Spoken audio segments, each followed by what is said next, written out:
A very good morning and Jai Hind, dear children. Welcome back to my English class. And today, what we shall deal with is a topic which you have, consciously or maybe unconsciously, you have come across, you might have used. Okay, so yes, I'm talking about sentences. Um, we all are aware of very one fact, that is the types of sentences can basically be categorized into four. And yes, that was assertive, then you had imperative, interrogative, and then lastly it was exclamatory.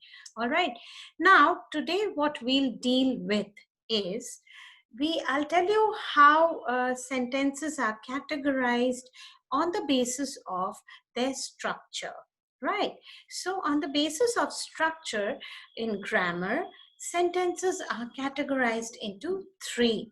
Okay, the very first is simple sentence, the second being the compound sentence, and the third and the last, that is the complex sentence.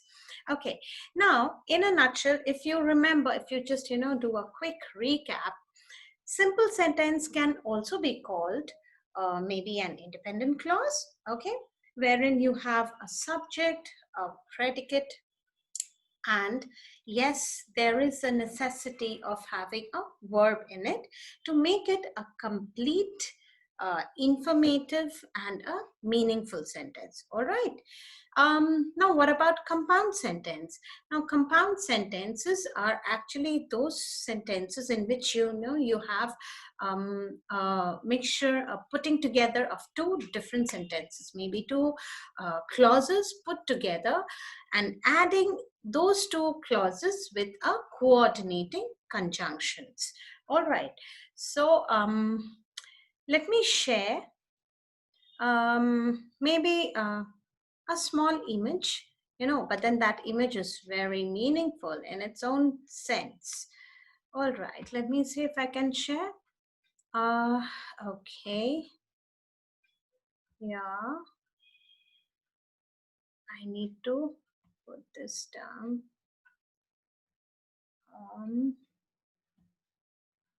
Yes. So let me put this aside. Yeah. So I was talking about this image. In this image, what we can see is that you can easily, find that there are three different placards, right? In one placard, it's written simple sentence, as you can see here, and it's written that it contains a subject and a predicate. Then it expresses a complete thought, like the boys went to the park. Okay. Now here you can also see that a simple sentence is an independent clause. Why? Because it has got a subject and a predicate of its own. Okay. Now let's talk about compound sentence. Now, compound sentence contains two or more independent clauses, as I had pointed out. Then these clauses are joined by coordinating conjunctions. Remember, and, but, because, and you would find either or, neither nor. Okay.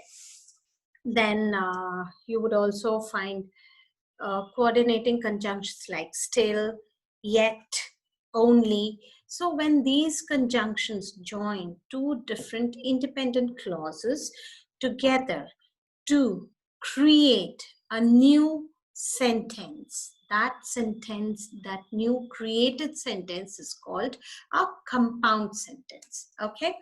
Now, let's take an example. The boys went to the park, but they did not go to the zoo.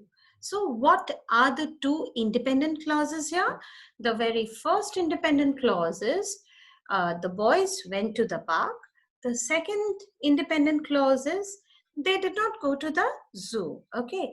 Now I'm adding these two different clauses with one coordinating conjunction, that is but. So after I add but to these two clauses, what is the finished product? The finished product is the boys went to the park, but they did not go to the zoo. All right. Now let me talk more about uh, these type of sentences. That is the compound sentence. Okay.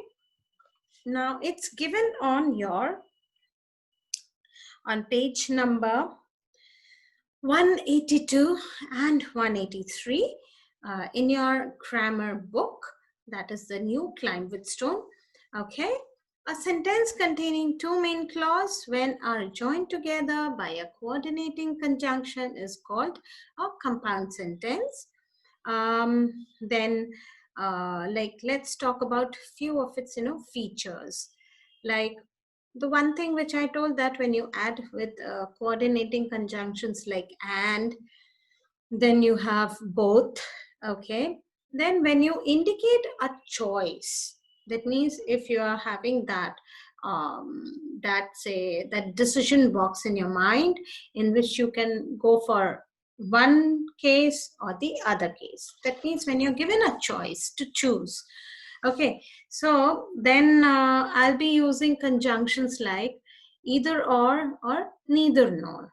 Okay, now it is neither possible nor desirable that they should take a month's leave. So now in this, what am I actually talking about? I'm choosing I'm actually suggesting a negative choice. Okay, now when I'm suggesting a positive choice, that time I would be using conjunctions like either or.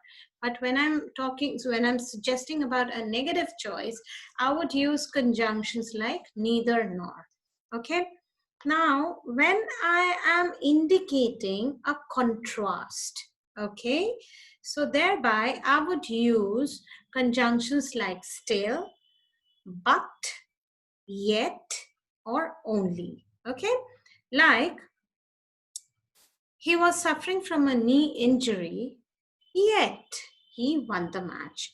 That means despite of having that injury, what happened was that he played wonderfully and then he won the match. Okay, all right. Now we can also use conjunctions like as a result, then therefore, so, for that reason, such expressions also, which suggests that one statement stands as a result of another. That means there is a pros and there is a cons. Okay, that means both the things are there. Okay, like he did not report on time, so he was kept away from the team. That means he was not allowed to participate. So that means when I'm when I'm talking about the reason, like what happened due to one particular thing which occurred. So when two things are there, I'm joining with a conjunction that would talk about the result, that is so, or therefore, or as a result. Then what will happen, then you will have sentences like this, like he did not report on time, therefore he was dropped off from the team. Now what do you understand by a complex sentence? Okay, okay, so complex sentence contains an independent clause and a dependent clause. So that means you would find both the types of clauses in a complex sentence. Now in this, what happens is the dependent clause begins with a subordinating conjunctions. Okay, like because the boys went to the park, they did not go to the zoo. Okay, so what is this because is the conjunction. All right, now let's see this. The boys did not go to the zoo because they went to the park. Okay, so actually, these both seem to be same. Now let me give you Maybe some other examples. Okay. When the train arrives, I will call you. So the main clause in this sentence is I will call you. Now let's look at the second sentence. I left the house when my mother arrived. So now the main clause in the second sentence is I left the house. Now what is happening in these two sentences? Now each of these sentences, they contain one important, that is the main clause. And then I do have a subordinate clause, that is the dependent clause. Okay. Now, the subordinate clause is, it is understood that it is dependent on the main clause to make its meaning clear. Like, right. So, a sentence which has one main clause and one subordinate clause means the dependent clause is called a complex sentence. Now, let me share this tip. Okay. Look for these subordinate conjunctions like after, before, because, although, when, since, whenever, unless, while, so that, even though. So this is the tip of the day, that if you find these conjunctions in any of the sentence, you would understand that that sentence is a complex sentence. Okay. Now let me stop sharing this. Yeah, I think this is better. All right. Now I'll share some other, conjunctions which you need to keep it in your minds. It should be locked in your brains. And they are that, if, when, where, before, after, all those since, because, as. So these are the subordinating conjunctions. So just make a list in which you write all these subordinating conjunctions. Now words like, who, which, or that, they are used to form the adjective clause. Just remember that conjunctions like, who, which, that are used to form adjective clauses. Okay. Now these words, they work as a relative pronoun. Remember, in the kinds of clauses, I had shared this thing, that relative pronoun stuff. I remember have shared. Those who have forgotten, please go back and do a quick recap of kinds of sentence, kinds of clauses. Okay. In fact, what I would suggest is that while you are doing kinds of clauses, just try to revise this very topic, that is compound sentence and a complex sentence. Okay. Because it will be easier for you, because in kinds of clauses also, when we were talking about the subordinate clause, the main clause, I remember we had spoken about the relative pronouns. Okay. So these words do the work of a relative pronoun, and they function as a conjunction in some of the sentences. So we have to remember that relative pronouns also at times work as a conjunction. Okay. Like, I met my old friend Seema. Okay. Seema has just joined our institution. Okay. Now, how do I join these two simple sentences? I met Seema, who has joined our institution.